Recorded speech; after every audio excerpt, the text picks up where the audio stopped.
철저의 발굴 작업이 이루어졌는데 당시 성을 파내려가자 신비한 구조가 드러났다.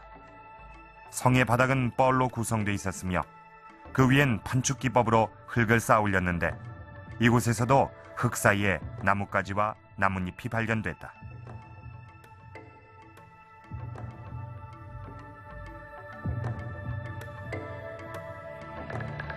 발굴 결과 밝혀진 풍납토성의 전체 구조는 이런 모습이었다. 토성은 안쪽에서부터 바깥쪽으로 덧대어 나갔는데 이때 다양한 재질의 흙을 겹겹이 쌓아 올렸다. 그런데 성의 가장 안쪽 면은 외부의 토층과는 전혀 다른 구조를 가지고 있었다. 뻘과 나뭇잎을 10여 차례 정도 교대로 쌓은 뒤 그 위에 모래를 올리기를 여러 차례 했다.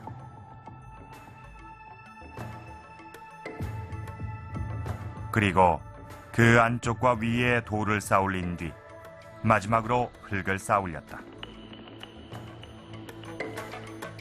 여기에서 뻘흙에 나뭇잎을 섞으면 흙과 흙 사이에 마찰력이 생겨 흙이 미끄러지지 않는다. 이 축조 기술의 견고함은 최근 풍납토성을 보면 보다 분명해진다. 원래 있던 이거는 이제 그 당시 쌓던 토성면인데 저희가 대묻은 데는 한 20-30cm 이상 한 1년 반 만에 이렇게 침하가 되는 거죠. 근데 이 토성 자체가 판축으로 이루어진 그 상태라면 이런 일이 없는데 발굴 조사를 했던 부분들이 1년 반 만에 무너져 내렸다. 그저 흙만 쌓아 올리면 이렇게 성은 금세 무너져 내린다.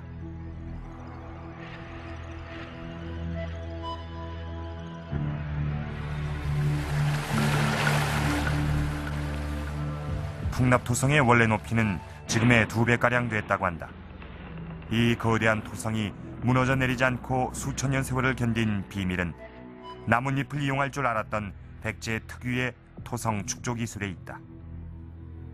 이런 공법들은 지금까지 우리나라에서 가장 보편적으로 확인이 되고 그 이후에는 그 일본의 구주 지방이라든가 오사카 지방까지도 확인되는 공법인데 그러한 공법을 제일 먼저 채용했던 것이 역시 그 풍납토성의 한성백제 주민이었습니다. 그래서 그 본인들 입장에서 봤을 때는 그 조상들의 그런 대대적으로 내려오는 독특한 공법을 그대로 계승해서 역시 부여 도성에도 응용을 했다라고 볼 수 있는 거죠. 이렇듯 풍납토성을 쌓았던 백제의 기술이 사비시대까지 이어진 것이다. 그러나 부여 사비성의 토성엔 풍납토성에선 볼 수 없는 독특한 구조가 있다. 바로 성의 양쪽으로 박은 말뚝이다.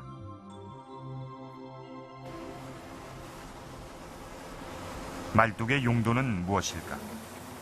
현대 공사 현장에서 그 해답을 찾을 수 있다.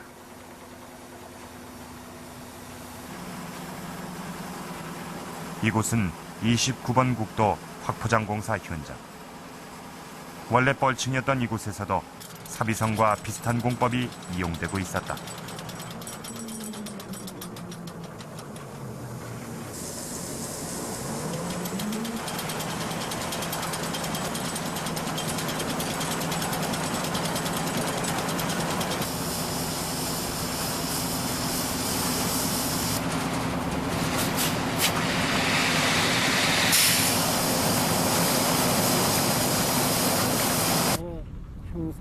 땅을 파서 박은 것은 모래기둥이다. 사비시대에 성양 쪽으로 말뚝을 박듯이 망사주머니에 모래를 가득 담은 모래기둥을 곳곳에 박고 있었다.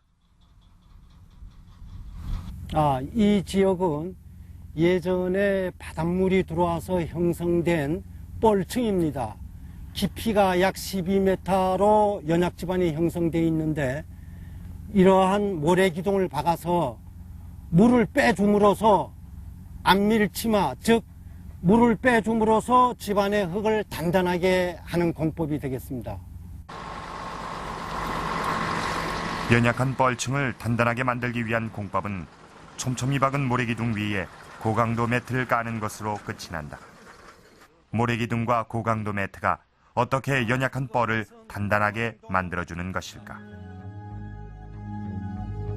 뻘과 같은 습지대인 경우에 땅 위에 그냥 도로나 건물을 쌓아올리면 땅이 양옆으로 꺼져 내리는 치마 현상이 일어나 이렇게 도로가 무너져 내린다. 이를 방지하기 위해 땅에 모래기둥을 박고 고강도 매트를 깔아준 뒤 그 위에 도로를 올리면 오히려 도로가 땅을 누르는 압력을 이용해 뻘석의 모래기둥을 타고 올라가 매트 아래로 빠져나가기 때문에 땅이 단단해지는 것이다. 백제 토성도 마찬가지 원리다. 습지대의 물이 말뚝을 타고 올라가 나뭇잎층으로 빠져나가는 것이다. 1400여 년 전 백제는 뛰어난 습지 개발 기술을 가지고 있었다.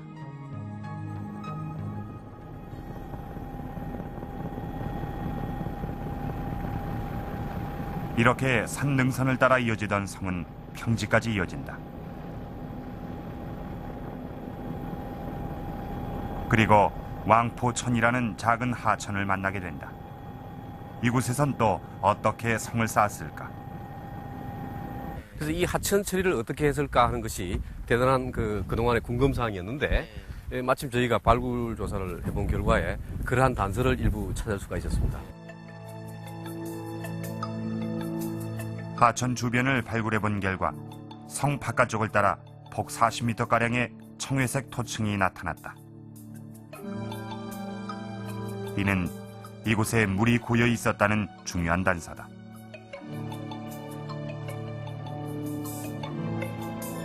그렇다면 사비시대의 왕포천 일대는 이런 모습이었을 것이다.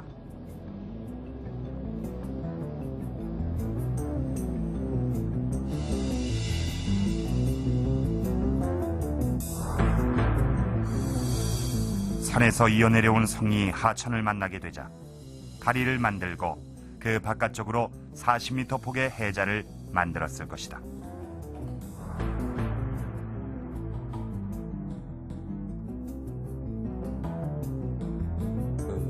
지금의 하천과 직교되는 이 부분은 하천수의 증가라든지 범람에 의해서 성벽이 쉽게 이렇게 침식될 수 있는 위험이 가장 많은 곳이기도 합니다. 그렇기 때문에 홍수와 같은 이러한 상황이 발생했을 때 일시에 많은 수압이 성벽에 걸리는 것을 분산시키기 위한, 그래서 이 말하자면 하천폭을 넓히는 그러한 효과가 되는 것이죠.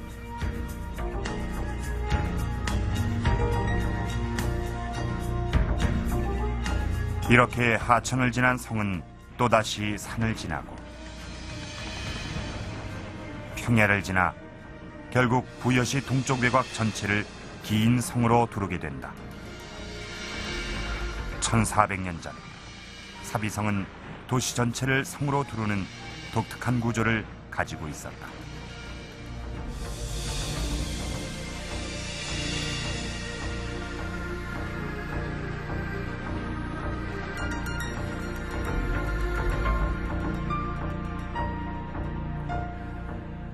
현재 고대 도시 중에서 이 도시 외곽을 긴 성으로 두른 것은 이 백제 사비성과 고구려 평양의 장안성뿐입니다.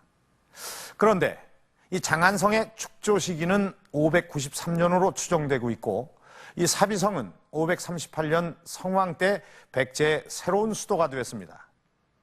그러니까 이 고대 도시 중에선 이 사비성이 처음으로 이 도시 외곽을 긴 성으로 두른 것입니다.